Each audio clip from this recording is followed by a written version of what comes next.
everybody, Brent Randolph here, and I'm joined by Yosef Nasser. All right, Yosef, we're getting towards the end of the basketball season. We're at the VHSL state tournaments where all the marbles are on the line in a game between Madison and Hylton.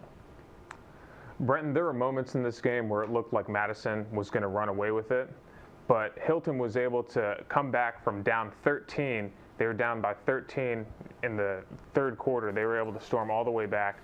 Madison got scoring early. Riley Jurgensen had 15 points. You see him here. He's going to do the floating across the lane jumper. Nick Hughey was a perfect 4 for 4 from the three-point line. And Madison star guard Johnny Corris, he spent most of the first half on the bench with foul trouble. When he got back in the game in the third quarter, he really looked to get his teammates involved. You see the pass there to Nick and 40, another pass baseline to Riley Jurgensen for 3. But the biggest factor in Hylton's comeback was the rim protection of Dwayne Hill, who you see there with the block. He was a putback machine on offense with 18 points and 7 rebounds, and on defense he provided excellent rim protection. Another big factor in the game was Josh Jones. This is the play of the game here, where Jones plucks the ball away from John Finney and takes it the other way for the score. He had 14 points in the game and provided a number of big plays. You see him here diving on the floor.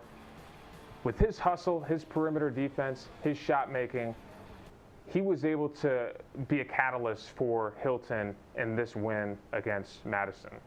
Right, and obviously Hylton coming back from the double-digit deficit. We talked a little bit about Madison before and how when they get leads, they sort of start to hang on to the ball a little bit. Was it a case of them hanging on to it a little too tight and not being aggressive enough here, or was it just an incredible comeback by Hylton? Brenton, I think that's astute analysis. We've seen Madison a number of times, and what they do is they get a lead and they sit on the ball. They sit on the ball. But when you're doing that, you're not being the aggressor. You're playing kind of your defensive style is such where you're kind of going through the motions as opposed to actively attacking and trying to score points. Hylton was able to hit a number of threes to get back in the game, and in the fourth quarter they just woke up from their slump. Dwayne Hill, as I mentioned, a monster on the boards. His physical presence in the paint, Madison really couldn't keep up with that.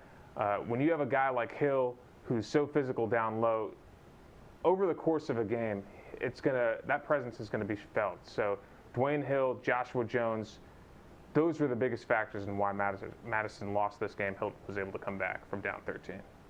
Yeah, and I mean, obviously a huge win for Hylton. Unbelievable comeback, especially when it seemed like Madison was firmly in control, especially throughout the second half. And we've got more on the state tournament and the state championships, which are going to be coming up this Saturday. And for all that, be sure to check us out at DMVSTREAM.COM and later on today for our episode of the Prep Zone.